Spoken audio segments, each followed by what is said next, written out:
March 15th, 1943. RAF, Biggin Hill, Kent, England. Flight Lieutenant Charles Morrison squinted through his binoculars as he watched a German reconnaissance aircraft circle overhead at 25,000 feet. The Junkers Ju-88 maintained its altitude, well beyond the reach of British fighters, methodically photographing every detail of the airfield below. Morrison lowered his binoculars and allowed himself a slight smile. Let them look, he thought. Let them photograph everything they can see. Because what they're seeing isn't real. Below him stretched what appeared to be a fully operational Royal Air Force fighter station. Spitfires sat dispersed around the perimeter, their distinctive elliptical wings gleaming in the afternoon sun. Ground crews moved between aircraft, performing routine maintenance. Fuel bowsers trundled across the tarmac. Anti-aircraft guns stood ready at strategic positions. Everything looked precisely as it should at a frontline fighter base defending southern England. Everything was completely fake. The Spitfires were plywood and canvas. The ground crews were mannequins dressed in RAF uniforms. The fuel bowsers were wooden frames covered with painted fabric. Even the anti-aircraft guns were elaborate props constructed from scrap metal and timber. Morrison was not observing a real airfield. He was witnessing the culmination of the most audacious deception operation in aviation history. This is the story of how British ingenuity, theatrical expertise, and sheer bloody-minded determination created an entire network of phantom airfields that would confuse, mislead, and ultimately help defeat the most powerful air force in the world. It is the story of carpenters who became warriors, of stage magicians who served their country, and of a deception so complete that German intelligence never fully understood how thoroughly they had been fooled. The genesis of Britain's Phantom Airfield program emerged from desperation, born in the summer of 1940. The Battle of Britain had revealed a fundamental problem that threatened the RAF's very survival. German reconnaissance aircraft, flying at altitudes beyond British interception capability, were systematically mapping every Royal Air Force installation across southern England. The Luftwaffe possessed detailed intelligence about airfield locations, runway configurations, hangar positions, fuel storage areas, and aircraft dispersal patterns. This intelligence advantage proved devastating during German bombing raids. Luftwaffe formations arrived over British airfields with precision that stunned RAF commanders. They struck runways at exact angles to maximize damage. They targeted fuel storage with accuracy that suggested intimate knowledge of facility layouts. They destroyed hangars and maintenance shops with surgical precision that left operational aircraft exposed and vulnerable. Wing Commander Jasper Maskelyne, a professional stage magician before the war, observed the pattern with growing alarm during his assignment to RAF Hendon. Maskelyne had volunteered for military service immediately after Britain declared war on Germany, bringing skills that seemed irrelevant to conventional warfare. His pre-war career involved creating illusions that fooled audiences in London's West End theatres. He specialised in making objects appear and disappear, in creating false realities so convincing that observers believed impossible things were happening before their eyes. But Maskelyne recognised that his theatrical expertise might prove valuable in military applications. If audiences could be deceived in theatres, perhaps enemies could be deceived on battlefields. If stage illusions could make objects appear where they were not, perhaps military illusions could make targets appear where they posed no actual threat. The concept that would revolutionise British defensive strategy emerged during a conversation between Maskelyne and Air Chief Marshal Hugh Dowding on September 12, 1940. Dowding, commanding RAF Fighter Command, had been studying German bombing patterns and reconnaissance reports captured from downed aircraft. The evidence revealed that German intelligence relied heavily on aerial photography to identify targets and plan operations. What if that intelligence could be manipulated? What if German reconnaissance aircraft photographed targets that existed only to be photographed? What if the Luftwaffe could be convinced to waste bombs, fuel, and aircraft attacking objectives that posed no threat to British defensive capability? Maskelyne proposed creating false airfields so realistic that German intelligence would classify them as legitimate targets. These phantom installations would draw enemy attacks away from genuine RAF bases, while consuming German resources in futile operations against non-existent threats. The deception would require extraordinary attention to detail. German photo interpreters were skilled professionals trained to identify military installations from aerial imagery. Any phantom airfield would need to withstand scrutiny from experts who analyzed thousands of reconnaissance photographs weekly. The first experimental phantom airfield was constructed during October 1940 on farmland near Canterbury in Kent. The site was selected for its proximity to genuine RAF installations and its visibility to German reconnaissance flights operating from bases in occupied France. A team of carpenters, painters, and theatrical set designers worked under Maskelyne's direction to create what appeared from altitude to be a fully operational fighter station. The construction techniques reflected both theatrical expertise and practical limitations. Genuine aircraft were impossible to obtain for deception purposes. Every Spitfire and Hurricane was needed for actual combat operations. But aircraft silhouettes could be reproduced using plywood frameworks covered with painted canvas. From 20,000 feet, the height at which German reconnaissance aircraft typically operated, these mock-ups appeared identical to genuine fighters. The attention to detail was extraordinary. The fake aircraft included proper RAF roundels, painted in regulation colors. Wing configurations matched specific aircraft types down to precise measurements. Propeller positions were varied to suggest aircraft at different stages of operation. Some mock-ups included simulated engine cowlings removed to suggest maintenance activities. Others featured painted oil stains beneath engines to replicate the wear patterns visible on operational aircraft. Runways presented a more complex challenge. Genuine concrete runways required months to construct and enormous resources. But the appearance of runways could be simulated using carefully arranged patterns of painted canvas strips and strategically placed markers.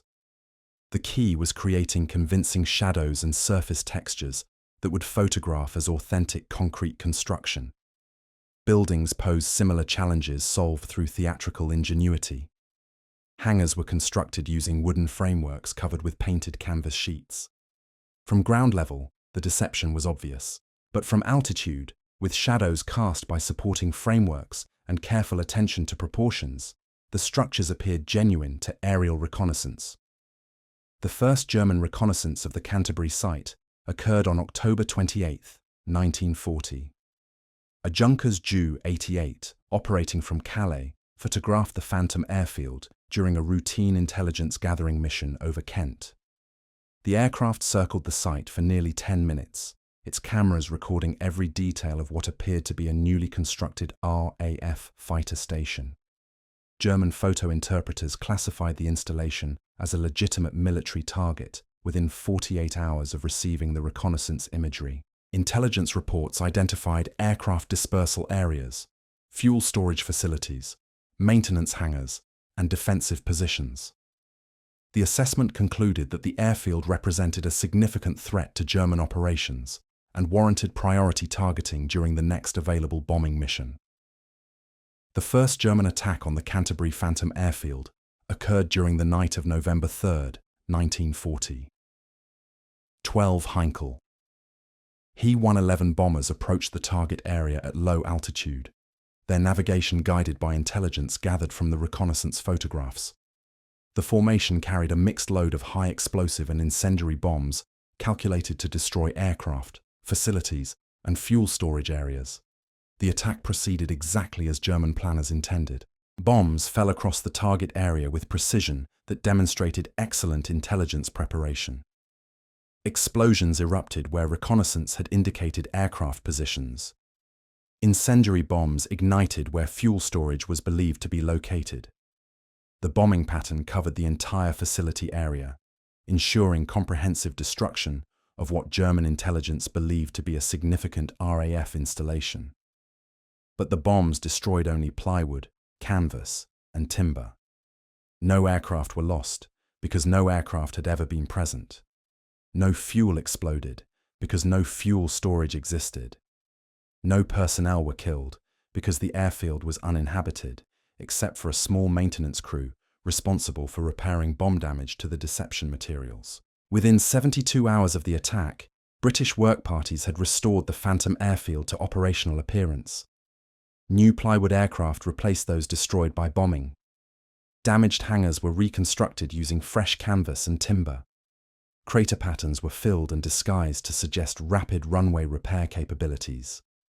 When German reconnaissance aircraft returned to assess bomb damage, they photographed what appeared to be a remarkably resilient RAF installation that had absorbed significant damage but remained operational. This apparent durability convinced German intelligence that the target was even more important than initially assessed. Additional attacks were planned and executed, each consuming German resources while achieving no actual military effect. The success of the Canterbury experiment led to rapid expansion of the Phantom airfield program throughout the autumn and winter of 1940. Sites were established across southern England, each tailored to specific deception objectives and local geographic conditions. Some Phantom airfields were designed to appear as major operational bases capable of supporting squadron-strength fighter formations. Others simulated smaller training installations. Each satellite fields or Phantom installation required continuous maintenance to preserve its deceptive effectiveness. Weather-damaged canvas coverings and paint finishes. Wind displaced lightweight components. Bombing attacks destroyed elements that needed replacement to maintain the illusion. A dedicated workforce of carpenters, painters, and maintenance personnel worked around the clock to keep the Phantom airfields convincing to German reconnaissance. The psychological impact on German planning proved as valuable as the physical deception itself. Luftwaffe intelligence officers found themselves tracking dozens of RAF installations that appeared and disappeared with confusing regularity. Airfields that seemed heavily damaged would appear fully operational within days. New installations would appear in locations where none had existed previously. The proliferation of apparent targets created planning challenges that consumed increasingly scarce German analytical resources. By December 1940, the Phantom airfield network had expanded to encompass more than 40 installations across England. German intelligence tracked nearly twice as many RAF airfields as actually existed, diluting their targeting priorities and forcing them to spread bombing efforts across an impossibly large number of objectives. The winter of 1940 brought new challenges that threatened to expose the entire deception network. Snow cover revealed the artificial nature of many installations when lightweight canvas structures collapsed under accumulated weight, while genuine concrete buildings remained intact. German photo interpreters began noting inconsistencies between installations that appeared substantial from summer reconnaissance, but showed suspicious fragility during winter conditions. Colonel Frederick Lindemann, Churchill's scientific advisor, proposed a solution that would transform the Phantom airfield program from a collection of isolated deceptions into a coordinated strategic weapon. Rather than simply creating false targets, the network would actively manipulate German intelligence by feeding carefully crafted misinformation through the reconnaissance process itself. The enhanced deception required understanding exactly how German photo interpretation worked. Captured Luftwaffe intelligence officers revealed that reconnaissance analysts looked for specific indicators when identifying military installations. Aircraft shadows cast at particular angles indicated operational status. Fuel stains in precise patterns suggested recent flight operations. Personnel movement followed predictable patterns around genuine facilities. British deception teams began incorporating these intelligence indicators into Phantom installations with scientific precision. Mock aircraft were repositioned daily to create shadow patterns suggesting regular flight operations. Oil stains were painted and refreshed to simulate engine maintenance activities. Mannequins dressed as RAF personnel were moved through carefully choreographed routines that would photograph as normal base activities. The sophistication reached extraordinary levels of detail. Laundry lines were strung between buildings with clothing that would photograph as personnel quarters. Vehicle tracks were created in mud and maintained to suggest regular traffic patterns. Even refuse piles were constructed and positioned to simulate the waste generation of active military installations. Squadron leader David Strangeways transferred from military intelligence to oversee tactical deception operations, implemented a revolutionary concept he termed progressive revelation. Rather than presenting German reconnaissance with fully developed installations that might appear suspicious, phantom airfields were constructed in stages that mimicked genuine base development patterns. Initial reconnaissance would reveal construction activities with partially completed runways and temporary structures. Subsequent flights would photograph expanded facilities with additional buildings and aircraft. Over months of observation, German intelligence would witness what appeared to be normal base construction and activation processes. The gradual development eliminated suspicions that might arise from installations appearing overnight. The progressive revelation technique proved so effective that German intelligence began predicting British airfield construction based on reconnaissance of phantom sites. Luftwaffe planning documents captured later in the war showed detailed projections of RAF expansion that were based entirely on observations of non-existent installations developing according to carefully scripted deception timelines. Meanwhile, genuine RAF installations underwent extensive camouflage modifications designed to make them invisible to aerial reconnaissance. Real aircraft were dispersed into wooded areas and covered with netting that broke up their distinctive silhouettes. Actual runways were painted with patterns that disguised their geometric shapes when viewed from altitude. Legitimate hangars were covered with materials that made them appear to be agricultural buildings or civilian structures. The combination of concealing genuine targets while revealing false ones created a comprehensive deception that systematically misdirected German bombing efforts throughout 1941. Luftwaffe formations continued striking phantom installations with dedication and precision, while genuine RAF bases operated with minimal interference from enemy action. Captain Heinrich Müller, a Luftwaffe intelligence officer captured during a reconnaissance mission over Kent, provided insights into German perceptions of British air strength during his interrogation in March 1941. Müller revealed that German intelligence had catalogued more than 70 Royal Air Force fighter stations across southern England, nearly double the actual number of operational bases. The inflated assessment of British air strength influenced German strategic planning in ways that extended far beyond tactical bombing decisions. Hitler's reluctance to launch Operation Sea Lion, the planned invasion of Britain, was partially based on Luftwaffe estimates of RAF defensive capability that included dozens of phantom installations contributing to apparent British air superiority. By spring 1941, phantom airfield operations had evolved into a sophisticated intelligence warfare system that actively shaped German perceptions of British military capability. Deception teams could manipulate enemy reconnaissance by controlling exactly what German cameras would record during intelligence-gathering flights. When German formations approached phantom installations, carefully timed activities would ensure that reconnaissance aircraft photographed scenes of intense military activity. Smoke generators created the appearance of recent bombing damage or ongoing operations. Vehicles were positioned to suggest supply activities or personnel movements. Aircraft mock-ups were arranged to indicate maximum operational capacity. Conversely, when deception objectives required suggesting reduced activity or battle damage, phantom installations could be configured to appear abandoned or severely damaged. Aircraft would be removed or positioned to suggest destruction. Buildings would be modified to simulate bomb damage. Personnel activities would be reduced to minimum levels. The ability to control German perceptions through reconnaissance manipulation became a strategic weapon that influenced enemy planning and resource allocation across multiple theaters of operation. German bomber formations wasted fuel and ordnance attacking targets that existed only to be attacked. Fighter escorts were committed to protecting raids against objectives that posed no actual threat to German operations. The resource expenditure was enormous. Each bombing mission against phantom targets consumed aviation fuel, ammunition, and aircrew time that could have been directed against genuine British installations. German aircraft suffered combat losses from British fighters during raids that achieved no military objectives beyond destroying plywood and canvas. Flight Sergeant William Thompson, responsible for maintaining phantom aircraft at installations across Kent, calculated that German forces had expended more than 2,000 tons of bombs against his mock-ups by summer 1941. The explosive power wasted on non-existent targets could have severely damaged every genuine RAF base in southern England if properly concentrated against actual installations.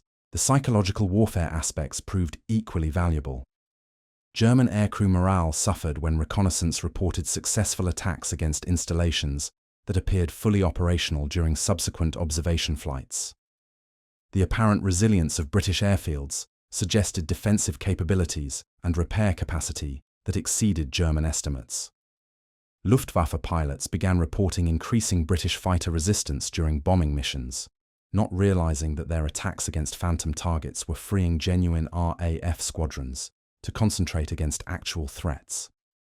The dispersion of German bombing efforts across real and imaginary targets allowed British fighters to achieve local superiority during engagements that might otherwise have overwhelmed defensive resources. The deception network expanded beyond simple airfield simulation to encompass entire fictional military organizations.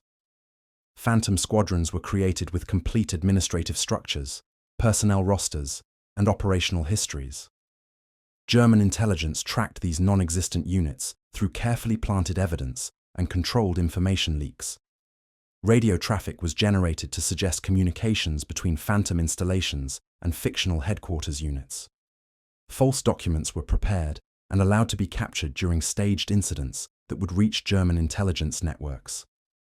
The comprehensive deception created an entire parallel Royal Air Force that existed solely in German intelligence assessments. By autumn 1941, the Phantom Airfield network had achieved something unprecedented in military deception. German intelligence officers were not merely tracking false targets.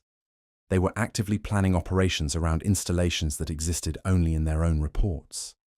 The feedback loop between deception and enemy response had created a self-sustaining system where German reconnaissance confirmed what British deception teams wanted them to believe. Squadron leader Malcolm Pearson, analyzing captured German intelligence documents at Bletchley Park, discovered evidence that proved the operation's extraordinary success. Luftwaffe targeting lists included detailed assessments of phantom installations, with accuracy ratings, defensive capabilities, and priority classifications. Some non-existent airfields were rated as more strategically important than genuine RAF bases that housed operational fighter squadrons. The German assessment process had been completely compromised without their intelligence officers realizing it. Each reconnaissance flight reinforced previous observations, while adding new details that supported the deception narrative. Photo interpreters saw what they expected to see because the phantom installations had been designed to match their analytical frameworks perfectly. Captain James Whitfield, commanding the deception maintenance teams across Essex and Kent, reported that German bombing patterns had become entirely predictable by late 1941. Luftwaffe formations would arrive over phantom targets with timing and approach angles that suggested meticulous planning based on reconnaissance intelligence. The attacks followed doctrine precisely, demonstrating professional competence while achieving absolutely nothing. The irony was profound. German aircrew were executing their missions flawlessly against targets that rewarded their precision with complete tactical irrelevance. Every successful bombing run against phantom installations represented wasted German resources and preserved British defensive capability. The better German pilots performed against deception targets, the more they contributed to their own strategic disadvantage. Winter 1941 brought unexpected complications that nearly exposed the entire operation. Heavy snowfall created distinctive accumulation patterns that revealed the artificial construction of phantom buildings and aircraft. Snow collected differently on canvas surfaces than on metal or concrete structures. Lightweight mock-ups were displaced by wind in ways that genuine aircraft would not move. Major Geoffrey Harrison, overseeing deception operations across the Midlands, implemented emergency modifications that transformed potential exposure into enhanced credibility. Rather than attempting to disguise the effects of weather on phantom installations, deception teams began using environmental factors to strengthen the illusion. Snow patterns were carefully managed to suggest realistic weight distribution on aircraft and buildings. Mock-ups were anchored and reinforced to behave like genuine structures during winter conditions. Ice formation was guided using water applications that created convincing accumulation patterns around phantom fuel storage areas and maintenance facilities. The winter modifications required extraordinary attention to meteorological detail. Deception teams studied weather reports and temperature forecasts to predict how environmental conditions would affect both genuine and phantom installations. Mock aircraft were equipped with heating elements that created realistic snowmelt patterns around engine compartments. Buildings incorporated ventilation systems that produced steam and condensation effects visible to aerial reconnaissance. German reconnaissance flights during January and February 1942 photographed phantom installations that appeared to be operating normally despite harsh winter conditions. The environmental realism convinced Luftwaffe intelligence that British airfields possessed exceptional cold weather capabilities and hardy maintenance procedures. By spring 1942, phantom airfield operations had evolved into a comprehensive intelligence manipulation system that actively influenced German strategic planning. The deception network was no longer simply creating false targets. It was generating misleading assessments of British industrial capacity, technological capability, and military doctrine that shaped enemy decisions across multiple theatres of operation. Air Marshal Arthur Harris, newly appointed to command RAF Bomber Command, recognized the strategic potential of phantom operations beyond defensive applications.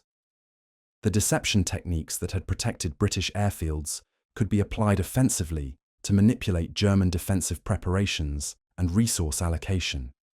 The concept required expanding phantom operations from static installations to dynamic deception campaigns that would influence German expectations about British offensive capabilities. Rather than simply hiding genuine strength while displaying false weakness, the network would project fictional capabilities that would force German responses to non-existent threats. Flight Lieutenant Peter Caldwell, transferred from photo reconnaissance to deception planning, proposed creating phantom bomber bases that would convince German intelligence that RAF strike capability far exceeded actual strength. The false installations would suggest British capacity to launch sustained bombing campaigns against targets throughout occupied Europe, while concealing the limited range and payload restrictions that constrained genuine operations.